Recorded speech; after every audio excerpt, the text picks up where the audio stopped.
오늘 우리에게 주시는 하나님의 말씀은 민수기 25장 11절의 말씀입니다.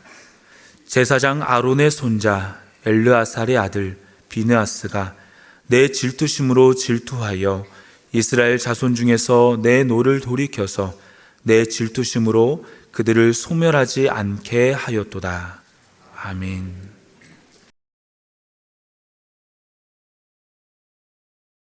심리학 용어 중에 방관자 효과라는 말이 있습니다.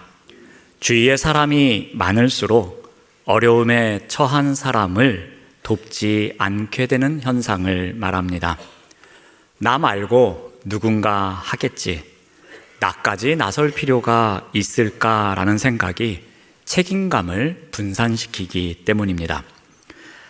그런데 이와 같은 방관자 효과는 단지 심리적인 현상에만 끝나지 않습니다. 우리의 영적 책임감과도 관련이 있습니다. 누군가는 기도하겠지, 누군가는 전도하겠지, 누군가는 봉사하겠지. 그런데 그 결과 아무도 하지 않는 상황이 생기기도 합니다. 오늘날 우리의 신앙의 현장은 어떠합니까? 말씀보다 세상의 가치가 자연스럽게 스며들었어도 요즘은 다 그렇게 사는 거야 하면서 넘기기도 합니다. 다음 세대가 신앙을 떠나고 있음에도 불구하고 가정에서 알아서 잘 하겠지, 교회가 책임지고 뭔가 하겠지 하면서 서로 책임을 미루기도 합니다. 기도의 자리가 점점 비어가고 있음에도 불구하고 누군가는 기도하겠지라고 생각합니다. 전도의 불이 식어가고 있음에도 불구하고 누군가 열심히 있는 사람이 전도하겠지라고 말합니다. 거룩이 무너지는 현장을 보면서도 내가 나선다고 뭐가 달라질까 하면서 합리화하기도 합니다. 우리는 악을 옹호하지 않습니다. 그렇다고 악과 맞서지도 않습니다. 우리는 죄를 즐기지 않습니다. 그렇다고 죄를 완전히 끊어내지도 못합니다. 그래서 점점 적극적인 악인이 아닐지라도 세련된 방관자로 살아갈 때가 많습니다.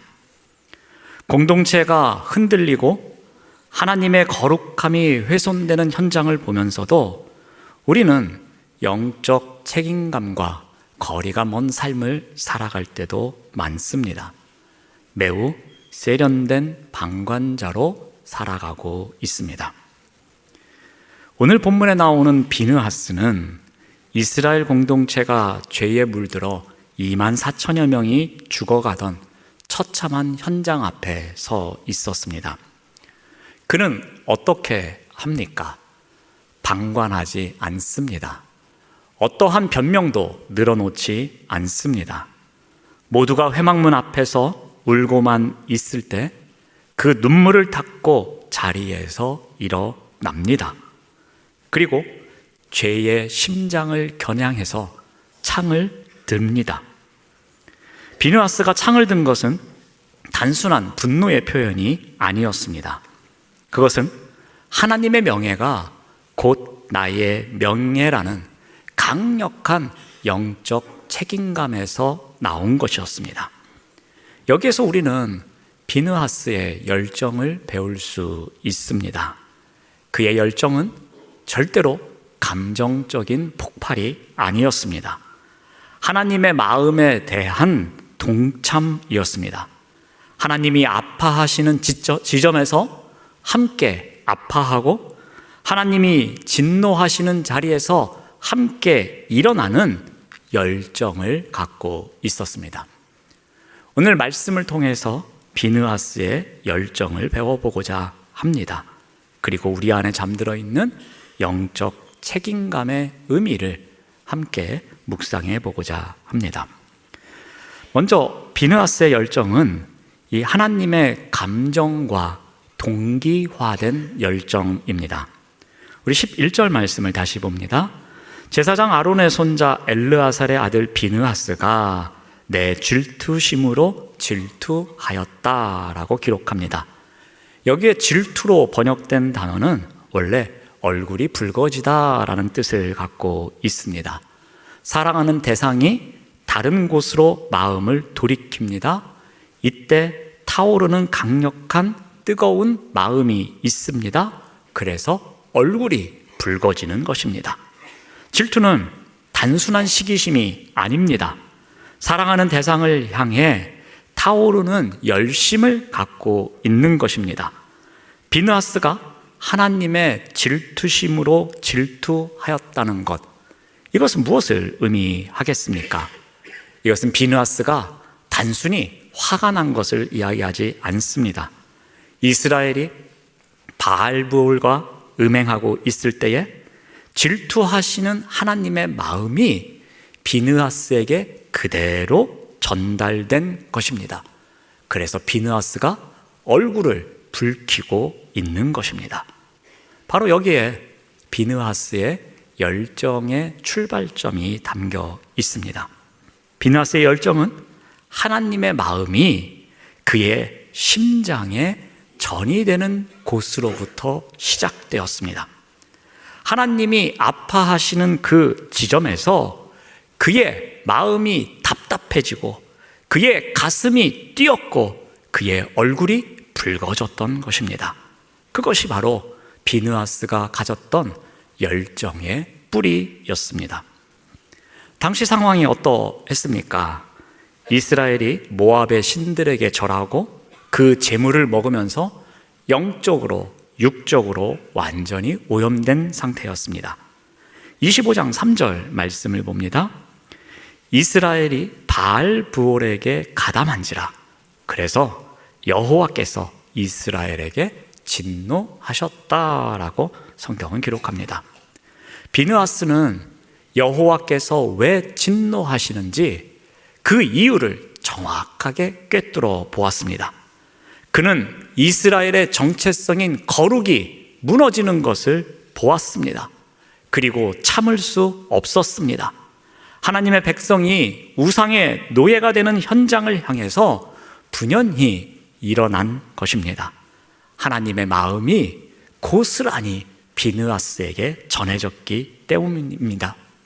하나님의 그 마음이 그대로 느껴졌기 때문입니다. 그 결과 어떻게 됩니까? 우리 11절 말씀을 다시 봅니다. 비느하스가 내 질투심으로 질투하여 이스라엘 자손 중에서 내 노를 돌이켜서 내 질투심으로 그들을 소멸하지 않게 하였도다라고 말씀하십니다. 하나님의 공의로운 진노가 이스라엘을 삼키려고 했습니다. 그때 비느하스가 하나님의 뜨거운 마음을 대신해서 쏟아냅니다. 하나님의 질투하심으로 비느하스가 질투했던 것입니다. 그러자 하나님의 진노를 멈추게 하는 영적 방화벽 역할을 하게 됩니다.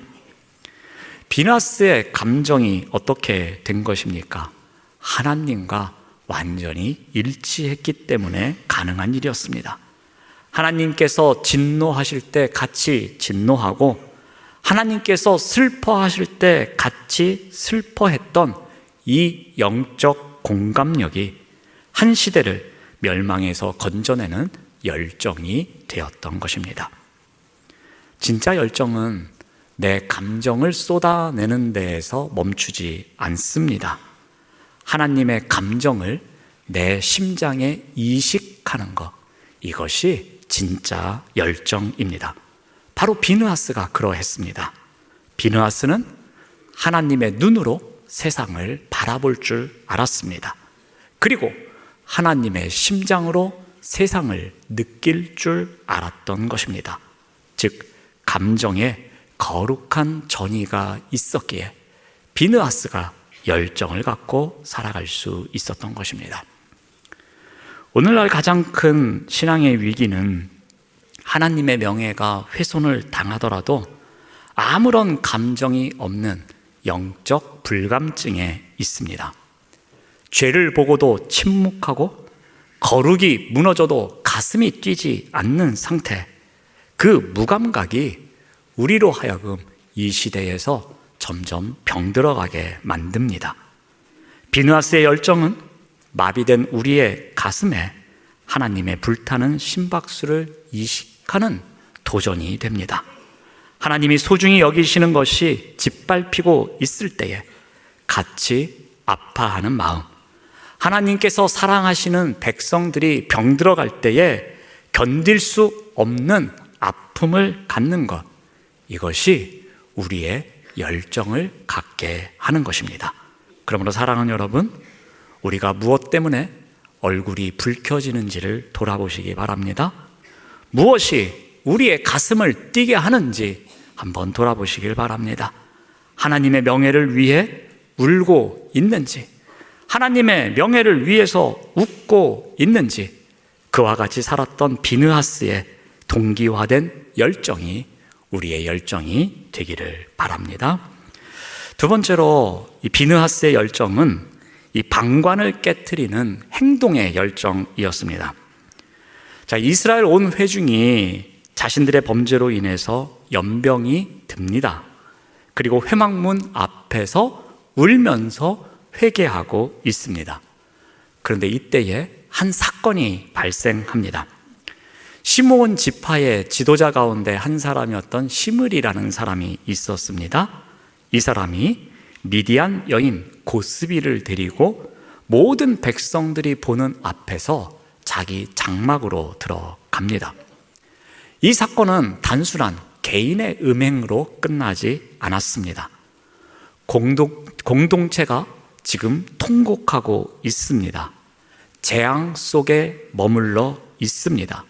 그런데 어느 지파의 지도자 가운데 한 사람이 공개적으로 우상을 숭배하며 음행을 하고 있는 장면이었습니다. 엄청난 영적 도발이었습니다. 너무나 대담하고 악한 범죄가 지금 백성들 눈앞에서 벌어지고 있는 상황입니다. 그런데 이 장면을 보고 있던 사람들은 어떠합니까? 모두가 다 무감각합니다. 이거는 무슨 일인가? 누군가 맞겠지 하는 생각을 갖습니다. 모세가 있잖아. 그러니 모세가 알아서 하겠지. 모세와 함께 있는 지도자들이 있잖아. 그들이 이 일을 알아서 처리하겠지 하면서 그 누구도 현장을 즉각 제지하지 못했습니다. 울음이라는, 회개라는 종교적 행위는 있었지만 정작 눈앞에서 펼쳐지고 있는 그 악을 물리치고자 하는 실천적 용기를 가진 사람은 아무도 없었습니다. 모두가 다 세련된 방관자로 머물러 있었습니다. 그런데 이 침묵의 카르텔을 깬 사람이 등장합니다. 바로 비느하스입니다. 그는 누군가 하겠지 하면서 분산된 책임감을 거부합니다. 이거는 내가 해야지 하면서 단독자의 의식으로 일어납니다. 눈물로 슬퍼하는 것도 중요하지만, 그 자리에 머물러 있는 것도 중요하지만, 죄의 흐름을 끊어내는 단호한 행동이 필요하다고 생각한 것입니다. 그래서 비느하스는 그 상황을 더 이상 분석하지도 않습니다. 사람들의 눈치를 살피지도 않습니다. 그는 즉시 손에 창을 들고 일어섭니다. 그는 영적 책임감을 느꼈던 것입니다. 모두가 슬퍼하며 울고 있을 때에 그는 무엇이 하나님의 마음을 가장 아프게 하고 있는지 알았던 것입니다. 25장 7절 말씀을 봅니다. 비느하스가 보고 회중 가운데에서 일어나 손에 창을 들었다라고 합니다. 그는 이 장면을 보고서 일어났다라고 합니다. 수많은 사람들도 그 광경을 보았습니다. 하지만 오직 비느하스만 일어났습니다. 대부분의 사람들은 이렇게 말했을 것입니다. 누가 좀 해결해 주지 않을까? 누군가 이 일을 알아서 해결해 주겠지, 모세가 처리하겠지 하면서 책임을 전가하고만 있었습니다. 그러나 비느하스는 어떻게 합니까? 지금 울고 있을 때가 아니야. 지금은 일어나서 하나님의 진노의 원인을 제거해야 되는 때야 하면서 보고 일어나 창을 들고 나아갑니다. 여러분, 비느하스는 성경에서 제사장 아론의 손자라고 소개되고 있습니다. 그러니 비느하스도 제사장입니다. 제사장이 하는 일이 무엇이었습니까? 성소의 거룩을 지키는 것이 제사장의 본분이었습니다. 그래서 제사장은 제물을 드리는 사람이지 창을 드는 사람이 아닙니다. 하지만 비느하스는 어떻게 합니까? 거룩을 파괴하는 현장을 목격합니다. 보고만 있지 않습니다. 일어나서 그 일을 행동하는 열정을 보여줍니다. 바로 여기에 비느하스의 열정이 있습니다. 놀랍게도 이러한 그의 행동 이후에 어떠한 일이 일어납니까? 민수기 25장 8절 말씀을 봅니다. 두 사람을 죽이니 연병이 이스라엘 자손에게서 그쳤더라 라고 기록합니다. 이 장면은 비느하스의 창이 개인적인 분노가 아니었음을 보여줍니다. 그가 창을 든 것은 하나님의 공의에 동참한 행위였음을 말해주고 있습니다. 그의 창은 개인적인 폭력이 아니었습니다. 죄의 침투를 막기 위한 영적 책임감에서 나온 행동하는 열정이었습니다. 거룩한 열정은 내가 아니면 안 된다는 영적 책임감에서 나옵니다. 비느하스는 침묵이 곧 동조임을 알았습니다. 그래서 자신의 안위보다 하나님의 명예를 택했습니다. 그래서 그것을 보고 그 자리에서 일어납니다. 비느하스는 기도의 눈물을 넘어 행동의 창을 듭니다. 그는 죄의 문제를 다른 사람의 문제로 두지 않았습니다. 다른 사람의 죄를 나의 아픔으로 끌어안았습니다. 비느하스가 일어났을 때 아마도 주변에서 사람들이 뭐라고 했을 겁니다. 제사장이 너무 과격한 거 아닙니까? 꼭 그렇게까지 해야 합니까? 하면서 손가락질 하면서 수군거리는 사람들이 있었을 것입니다. 하지만 하나님은 침묵하면서 눈물만 흘리고 있었던 수많은 사람들을 본 것이 아니라 손에 창을 들고 일어났던 비느하스 한 사람을 주목하셨습니다. 거룩한 열정은 침묵의 편안함을 거절하는 데서 나옵니다. 그리고 행동의 불편함을 선택하는 것입니다. 비겁한 평화보다 거룩한 영적 싸움을 선택하는 것입니다. 비느하스의 창은 파괴하는 도구가 아니었습니다. 오직 무너진 경계선을 다시 세우는 경계석 역할을 했습니다. 이와 같은 행동하는 열정이 우리에게도 있어야 할 것입니다. 그래야 우리 삶의 무너진 자리에서도 다시 경계선을 세우는 우리의 열정을 갖고 살아갈 수 있는 것입니다. 자, 마지막으로 비느하스의 열정은 이 공동체를 살리는 중보적 열정이었습니다. 자, 비느하스가 창을 들고 죄의 현장을 단죄했을 때 성경은 즉각적인 변화를 기록하고 있습니다. 우리 8절 말씀을 다시 봅니다. 연병이 이스라엘 자손에게서 그쳤더라 라고 말합니다. 당시 이스라엘에는 이미 하나님의 진노로 24,000여 명이 죽어가고 있었습니다. 그리고 죽음은 계속해서 진행형이었습니다. 어느 누구도 이 죽음을 막을 수 없었습니다. 그런데 한 사람의 결단이 이 죽음의 진행을 막고 있습니다. 하나님의 진노를 멈추게 하는 영적 방화벽 역할을 하게 됩니다. 거룩한 열정은 목적이 파괴에 있지 않습니다. 더 큰 파국을 막기 위해서 죄의 전염을 차단하는 역할을 합니다. 비느하스의 창이 바로 그러했습니다. 비극적입니다. 어찌 보면 어떻게 제사장이 이럴 수 있을까? 정말 잔인하구나. 그렇게 생각할 수도 있습니다. 하지만 이 창은 공동체를 살리는 유일한 길이었습니다. 한 사람의 창을 드는 열정이 공동체 전체를 살리는 사건이었습니다. 하나님은 비느하스의 이러한 행동을 보고서 어떻게 하십니까? 놀라운 약속의 말씀을 주십니다. 민수기 25장 12절에서 13절 말씀을 봅니다. 그러므로 말하라. 내가 그에게 내 평화의 언약을 주리니 그가 그의 하나님을 위하여 질투하여 이스라엘 자손을 속죄하였음이라. 여기에서 두 단어가 눈에 들어옵니다. 평화의 언약 그리고 속죄라는 단어입니다. 하나님은 비느하스의 열정을 속죄라고 말씀하십니다. 여러분, 속죄는 어떠한 뜻이 있습니까? 직역하면 덮어주다라는 뜻을 갖고 있습니다. 그러니까 하나님과 인간 사이에 깨어진 관계를 다시 하나로 묶어줄 수 있도록 덮어주는 것, 이것이 바로 속죄입니다. 그리고 그 당시에 이 일을 감당하는 사람들이 제사장이었습니다. 제사장인 비느하스가 어떻게 합니까? 제단 위에서 제물을 드리는 대신에 삶의 자리에서 하나님의 공의를 세워갑니다.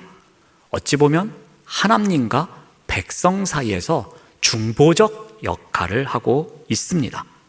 그의 행동은 하나님과 이스라엘 사이를 다시 잇는 중보적 행위였습니다. 그래서 하나님은 그에게 이렇게 약속하십니다. 평화의 언약을 주겠노라고 합니다.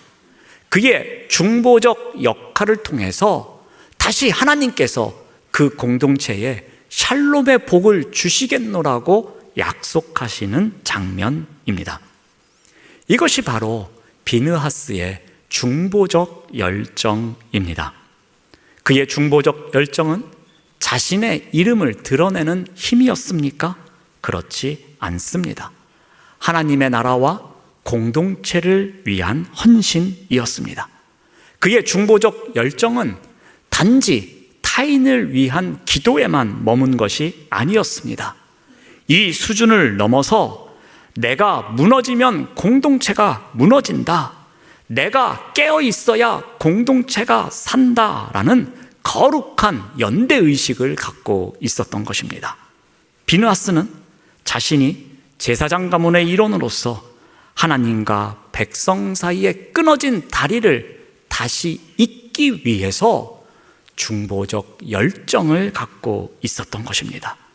그는 화가 나서 그 분노를 풀기 위해서 창을 든 것이 아니었습니다. 하나님의 거룩함이 훼손되었을 때에 공동체가 멸절될 수 있을 거야 라는 영적 책임감을 갖고 열정을 더했던 것입니다. 그래서 하나님은 비느하스의 행동을 보고서 그가 나를 위해 속죄하였다라고 말씀하고 계십니다. 모두가 죄에 전염되지 않고 죽어가고 모두가 죄에 전염되어 죽어가고 있을 때에 하나님의 마음을 시원케 해드린 그 한 사람의 열정이 이스라엘 공동체를 다시 세워나갈 수 있었던 것입니다. 중보적 열정은 결코 나 혼자만을 위한 것이 아닙니다.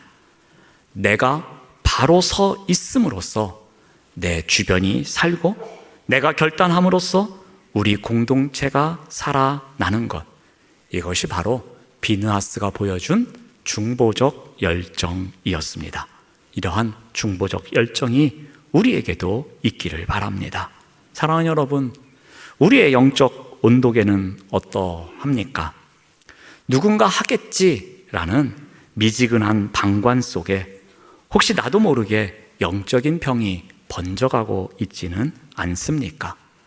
그래서 그 온도계가 정상이 아님에도 불구하고 그런 영적인 상태를 제대로 알지 못하는 그러한 일이 우리에게 벌어지고 있지는 않습니까? 우리 또한 기도의 창을 들 때가 있습니다. 우리가 일터에서 정직의 창을 들 때도 있습니다. 우리가 살아가고 있는 삶의 자리에서 인내의 창을 들 때도 있습니다. 사람들과의 관계에서 사랑의 창을 들어야 할 때도 있습니다.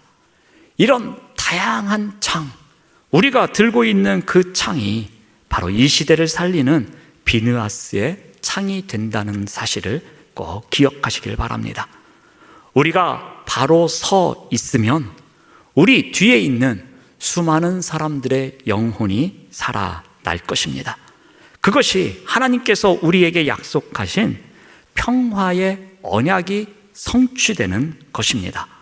그러므로 이와 같은 중보적 열정으로 우리의 가정을 살리고 우리의 일터를 살리고 우리의 이웃을 살리고 우리의 공동체를 살리는 통로 역할을 하시며 살아가시기를 바랍니다. 사랑하는 여러분, 이스라엘은 오늘 말씀에서 수만 명이 울고 있었습니다. 그러나 공동체를 살린 것은 울고 있는 군중이 아니었습니다. 보고 일어난 한 사람이 있었기에 가능했습니다.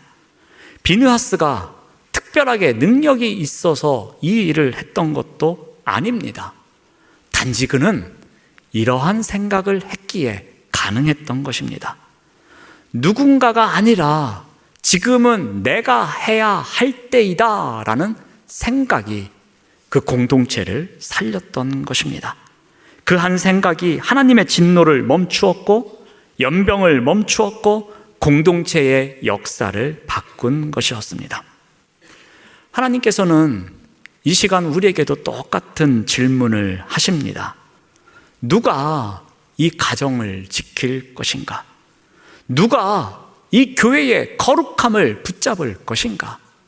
누가 다음 세대를 살릴 것인가? 라고 물으십니다. 그럴 때 우리가 누군가는 하겠지요. 직분자가 하겠지요. 그렇게 답변하는 것이 아니라 그렇게 답변하면서 세련된 방관자로 살아가는 것이 아니라 제가 하겠습니다. 여기 있습니다. 라고 말하면서 일어나는 한 사람이 되기를 바랍니다. 하나님은 바로 그 한 사람을 찾으십니다. 그러므로 어떻게 해야 하겠습니까? 비느하스의 영적 책임감이 우리에게도 있기를 바랍니다. 그래서 비느하스의 열정이 우리의 열정이 되기를 바랍니다. 하나님의 감정과 동기화된 열정, 방관을 깨트리는 행동의 열정, 공동체를 살리는 중보적 열정을 통해서 나와 이웃과 공동체를 살리는 삶을 살아가시는 우리 모두가 되시기를 바랍니다. 아멘. 기도하겠습니다. 하나님 감사합니다. 그동안 방관자의 자리를 더 편리하게 생각했음을 고백합니다. 움직이지 않는 것이 공동체를 더 아프게 했음을 회개합니다. 이제 누군가가 아니라 제가 기도하겠습니다. 제가 섬기겠습니다. 제가 거룩을 붙들겠습니다. 비느하스의 열정을 갖고 살아갈 수 있도록 인도하여 주시옵소서. 그래서 나와 이웃을 살리고 공동체를 살리며 다음 세대를 살리는 영적 책임감을 지닌 그리스도인으로 살아가도록 인도하여 주시옵소서. 예수님의 이름으로 기도드립니다. 아멘.